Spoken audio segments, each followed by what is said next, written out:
بسم اللہ الرحمن الرحیم۔ پیارے دوستو السلام علیکم، میں استاد غلام رسول۔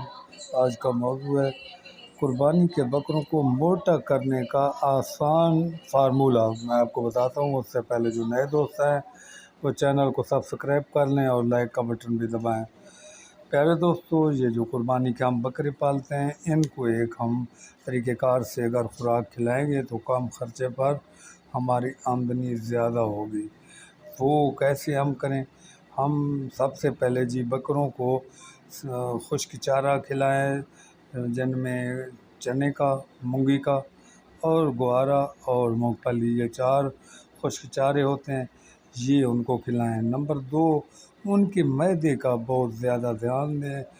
اچھی کوالٹی کی، یعنی کوئی فارمولہ جو ہے وہ ڈیلی کی بنیاد پر جانوروں کو کھلانا ضروری ہوتا ہے۔ اس کے علاوہ جانوروں کی ایسے وسائل پیدا کریں جس سے وہ پانی بھی زیادہ پئیں۔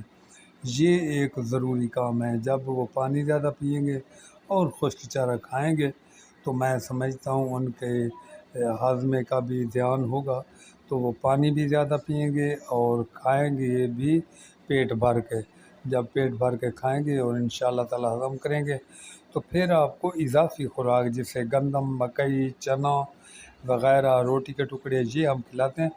ان سے میں سمجھتا ہوں پہلے یہ ضروری ہوتا ہے کہ جانوروں کی صحت ہاضمے کا خیال رکھا جائے۔ تو پیارے دوستو، جب ہم یہ عمل کریں گے تو پھر اضافی خوراک جو ہے ہمیں بہت معقول سی کھلانی پڑے گی، اور ہمارے بکرے جو ہیں بالکل دن دہاڑوں میں ایک بڑھوتری ان کی نظر آنی شروع ہو جائے گی۔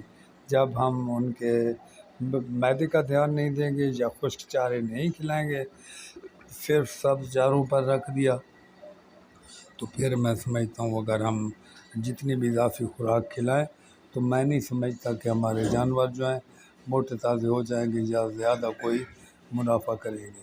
تو پیارے دوستو، یہی ایک فارمولہ ہے، اس پر آپ مکمل دھیان دیں تو انشاءاللہ تعالی آپ کے جانور جو ہے وہ زیادہ بڑھوتری کریں گے اور صحت مند بھی رہیں گے۔